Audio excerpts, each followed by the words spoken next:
This is how we learn to save the day. Imagine reading a really comprehensive, beautifully illustrated textbook on how to ride a bicycle. Okay. You memorize the exact physics of balance. You study the gears, and you understand the precise geometric angle you need to lean into for a sharp turn. Right. You've got the theory down perfectly. Exactly. You even take a written test on bicycle riding, and you score a perfect 100%. So theoretically, you are an expert cyclist. Theoretically, but then, someone takes you out to the top of a steep, muddy, rocky hill, puts you on an actual physical bicycle, and just shoves you downward. Yeah, that's not going to end well. No. Suddenly, all that beautiful theoretical physics just goes completely out the window. I mean, your heart rate spikes, your hands are sweating, and you're frantically trying to figure out how to squeeze the brakes without, flipping over the handlebars. Because the gap between knowing something on paper and executing it under intense pressure is just massive. It really is. And welcome to the deep dive. Today, we're looking at how we bridge that exact gap in one of the most high-stakes environments on Earth, medical care. We have a really fascinating stack of sources today for you. We're examining simulation blueprints, curriculum notes, and highly detailed case studies from Laerdal Medical's Vsim for Nursing program. Right. Specifically, we'll be looking at these complex medical surgical patient scenarios to see how, textbook knowledge is actually forged into real-world split-second competence. So our mission today is to explore exactly how modern nursing students learn to handle these terrifying life or death complications before they ever lay a finger on a living, breathing patient. Because, well, you definitely do not want someone learning how to ride that metaphorical bicycle while they're managing your loved one's airway. No, definitely not. Okay, let's unpack this. To understand the architecture of this training, we need to look at a specific scenario from the perspective of a student who's right in the thick of it. Let's do it. The sources detail this really complex 25-minute simulation. Let's imagine a third-year nursing student. Let's just call him Dave logging into this virtual environment. Okay, so Dave is at his computer. Right. Dave has passed his written exams, he knows his pharmacology textbooks, and now he's tasked with caring for a virtual patient named Doris Bowman. Okay, let's set the baseline scene for Dave. Doris Bowman is an adult patient, and she's currently in the post-anesthesia care unit, or, the PCU. Right, the recovery room. Exactly. She is recovering from an immediate post-operative abdominal hysterectomy. And the sources get very specific here. It's a total abdominal hysterectomy with bilateral salpingo-oophorectomy. Right, often abbreviated as a TAH and BSO. Yeah, that's the one. Which, we should clarify, that is a major surgical intervention. Oh, absolutely. It involves the complete removal of the uterus, the fallopian tubes, and both ovaries. The physiological trauma to the abdominal cavity there is incredibly significant. Right, so when a patient arrives in the PCU after a procedure of this magnitude, their body has just endured a really heavily invasive event. Exactly. Tissues have been cut, organs removed, and that protective anesthesia is rapidly wearing off. Managing acute postoperative pain is it's a standard fundamental requirement in nursing care. But it's also a delicate balancing act, right? It requires deep physiological understanding. It does. And Dave can't just read a clean black and white summary of Doris's pain on a chart. He has to kind of act as a clinical detective. Yeah, that's a good way to put it. The simulation program presents Doris with very specific defining characteristics. When Dave clicks into the virtual room, he has to actively assess her condition. Right, he has to look for clues. Exactly. Yeah. He observes that Doris is guarding her abdomen, she's physically tensing her muscles and protecting the surgical site, she's verbally reporting severe pain, moaning expressively, and when Dave checks her virtual monitor, her vital signs show a significantly increased heart rate and blood pressure. And those elevated vital signs, they represent the physiological reality of uncontrolled acute pain. Right. The body basically views severe pain as a threat, which shifts the sympathetic nervous system into overdrive. The fight or flight response. Exactly. Adrenaline is released, vessels constrict, the heart pumps faster. Dave, our third-year student, he must recognize this constellation of symptoms. He needs to diagnose that his immediate clinical priority is pain management. So he reviews her virtual chart, checks the physician orders, and he decides to administer an analgesic. And this is where the simulation forces Dave into a critical decision-making matrix. Yeah. Dave opts to administer morphine, which is a powerful opioid, to get Doris's severe pain under control. Which is a choice, but Right, but if Dave were fully utilizing his pharmacology training, he might have considered a multimodal approach. right, like what? Well, for instance, he could have utilized an NSAI, like ketorolac. Yeah. Because ketorolac works peripherally, meaning it targets the actual site of inflammation in the abdomen to reduce the pain signals right at their source. But instead, Dave goes straight for the heavy opioid. Exactly, to knock the pain down centrally at the brain level. And I mean, the pain does diminish, but solving that immediate problem triggers a new, much deadlier complication. What's fascinating here is that the simulation isn't merely grading Dave on whether he relieved the pain. Right. It's testing his ability to anticipate, recognize, and manage the dangerous cascading side effects of his chosen intervention in real time. Right. Because shortly after receiving the morphine, Doris develops narcosis. Narcosis. For those unfamiliar, we are talking about opioid-induced respiratory depression. Basically, the mechanism that stopped her pain is now stopping her from breathing. Yeah, exactly. Opioids are highly addictive because they bind to specific mu-opioid receptors in the central nervous system. They effectively block pain signals from reaching the brain's perception centers. But the brainstem, which houses the autonomic control center for breathing, is also packed with these exact same receptors. Wow, okay. Yeah. So when a heavy dose of morphine binds there, it blunts the brain's sensitivity to carbon dioxide. So the body essentially forgets that it needs to breathe to clear out the CO2. Precisely. Doris's respiratory rate plummets. A routine post-operative pain management scenario has just escalated into a critical respiratory emergency. And Dave has to adapt immediately. Freezing is just not an option here. No. The simulation blueprint outlines exactly what Dave must demonstrate to save this patient. He has to initiate effective airway management. He must utilize bag mask ventilation, like physically pushing air into her lungs to artificially maintain her oxygenation. Right. He has to apply supplemental oxygen therapy.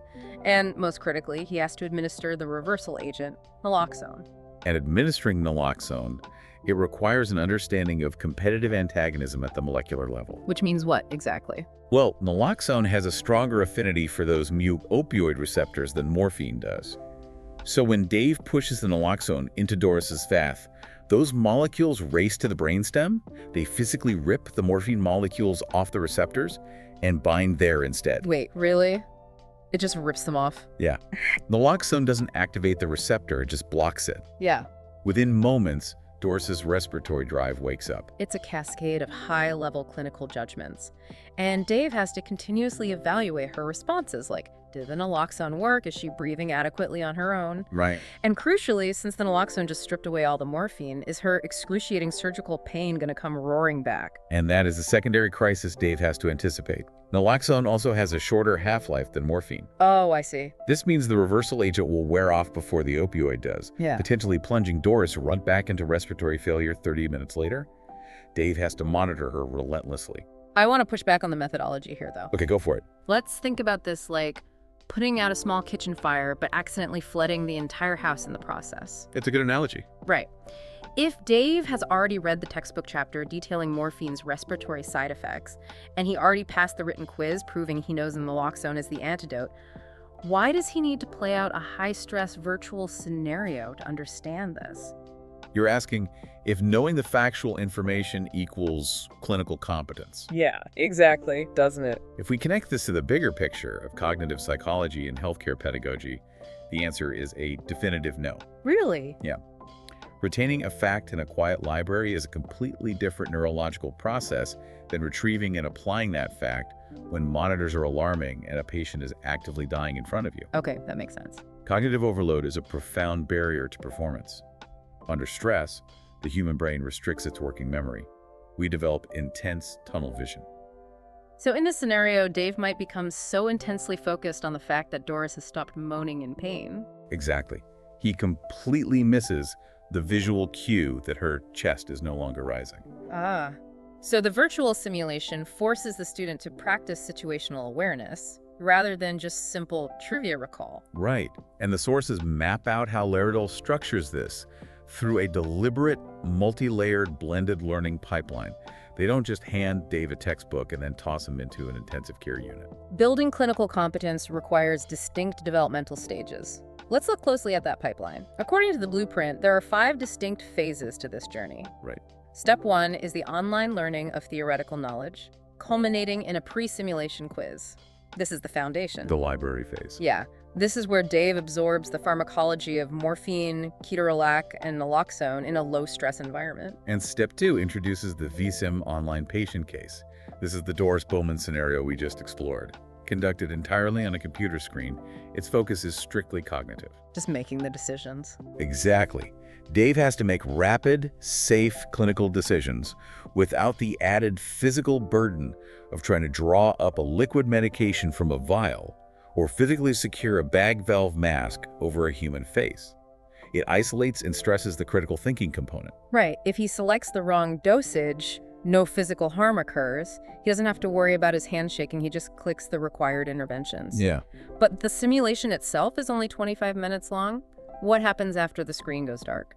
That brings us to step 3, which educational theorists argue is actually the most critical phase: post-scenario feedback and evaluation. The debrief. The debrief. The Laerdal curriculum allocates 50 full minutes for debriefing. Wait, 50 minutes? That is double the time spent in the actual simulation. Exactly. Dedicating double the time to the debrief speaks volumes about where the actual learning happens. Absolutely. The debriefing is where mental models are fundamentally reshaped.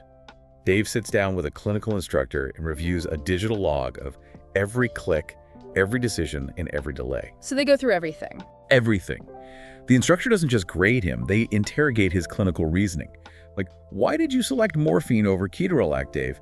Did you assess her baseline respiratory rate before pushing the narcotic? When her oxygen dropped, what was your first thought?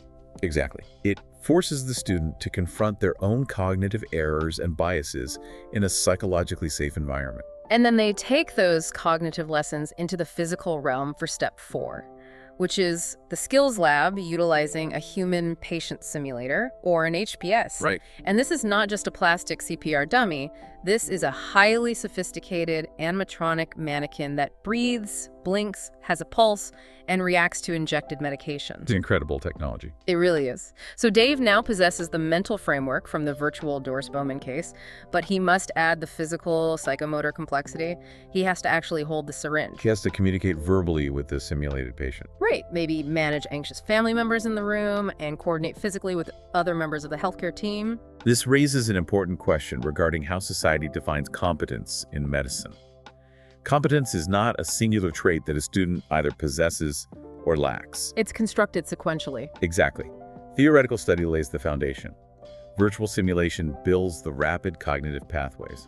The physical simulator develops muscle memory and situational teamwork. So by the time Dave reaches step 5, actual clinical placement in a real hospital, he has managed Doris Bowman's respiratory arrest multiple times across different modalities. The paralyzing panic of the unknown has been trained out of it. Yeah, when a real patient's respiratory drive drops, his brain recognizes the pattern instantly. He reaches for the naloxone because he has practically lived that exact emergency before. It systematically reinforces theoretical knowledge while gradually forging absolute confidence.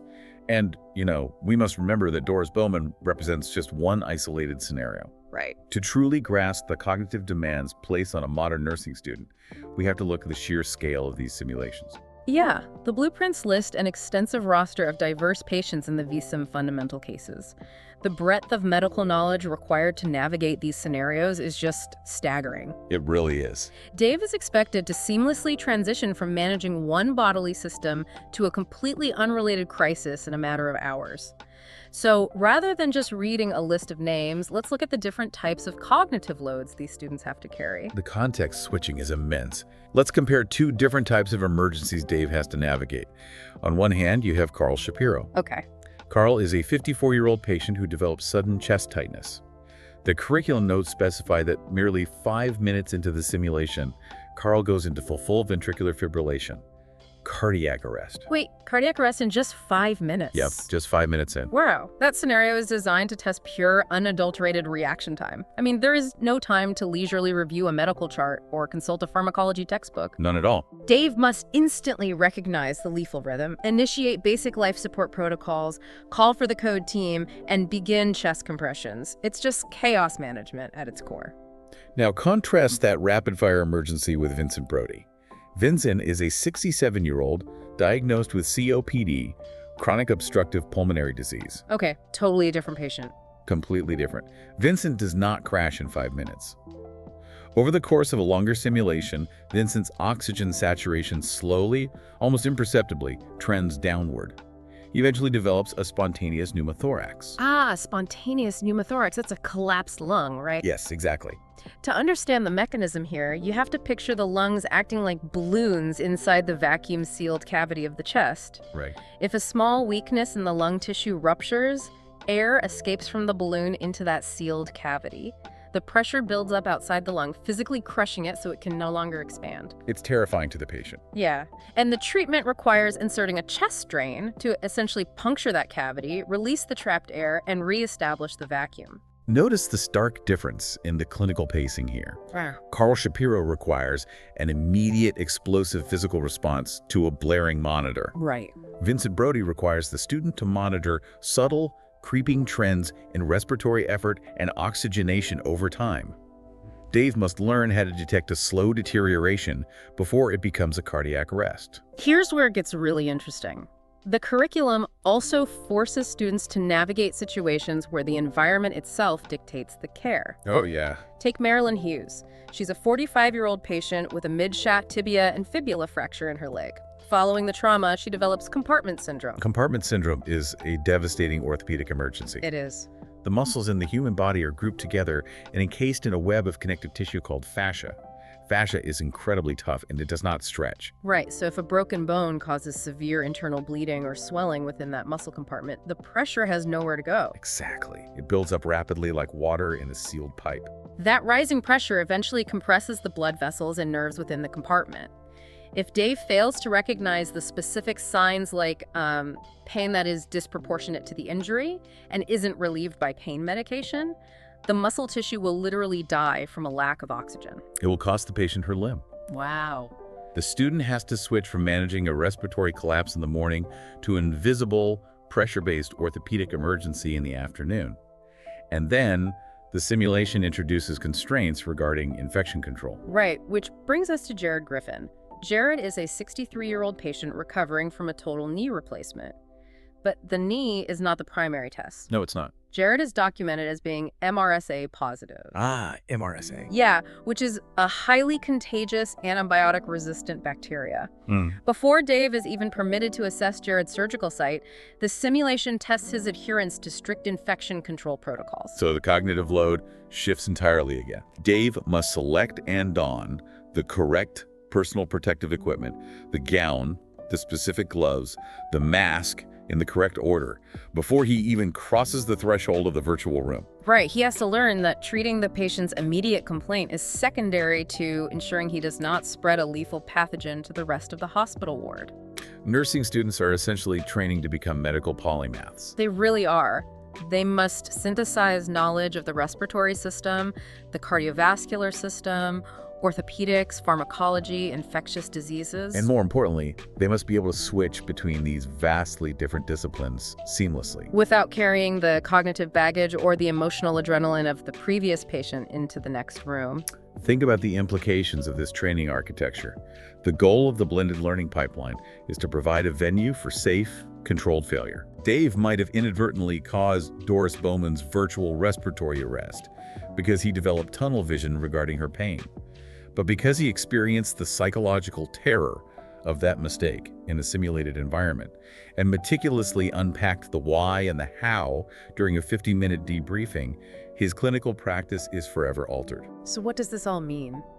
Well, I think it means The next time you or a member of your family is in a hospital bed and a nurse walks into the room to manage a sudden complication, they are not simply relying on a paragraph they read in a library 3 years prior. absolutely not. The calm, swift, almost autonomic way they assess vital signs and administer medications was forged in these exact high-stress environments.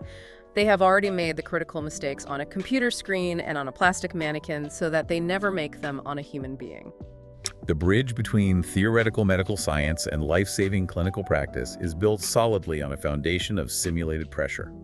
Programs like Lerdahl's Vsim take the chaotic, unpredictable reality of a hospital floor and distill it into a repeatable, measurable training ground. It transforms textbook facts into deep-seated, life-saving reflexes. Looking closely at these curriculum notes, however, there is one final element of the training pipeline that leaves us with an interesting dilemma. Oh, what's that? The documentation emphasizes that true, comprehensive competence requires training realistically in teams.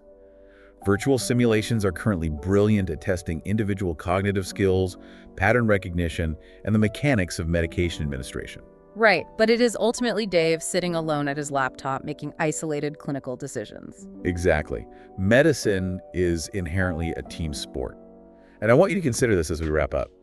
As virtual reality and artificial intelligence become exponentially more advanced at simulating the physiological mechanics of the human body, will the messy, emotionally charged dynamic of human-to-human team communication ever truly be something software can replicate? That's a great point. When the attending physician is shouting conflicting orders, the patient's family is panicking in the corner, and multiple alarms are blaring simultaneously, is that interpersonal chaos something code can recreate? Or will the physical human patient simulator and the unpredictable reality of the clinical floor always remain the irreplaceable final test of a healthcare professional's true competence? It's definitely something to think about. That is a phenomenal question to ponder. We can program the physiological pathways of a respiratory collapse down to the molecular level, but the unpredictable nature of human beings communicating under stress might just be the one variable you cannot write into a simulation blueprint. Absolutely. Thank you for joining us as we explored the intricate architecture of medical training. Keep asking complex questions, keep looking beneath the surface, and we will catch you on the next deep dive. Reading charts by a monitor's gleam, chasing murmurs from a silent stream. When that rhythm starts to fade, all the hope we hold is made. With a steady hand and a knowing heart, we all play a vital part, guiding them back from the gray, living to fight another day.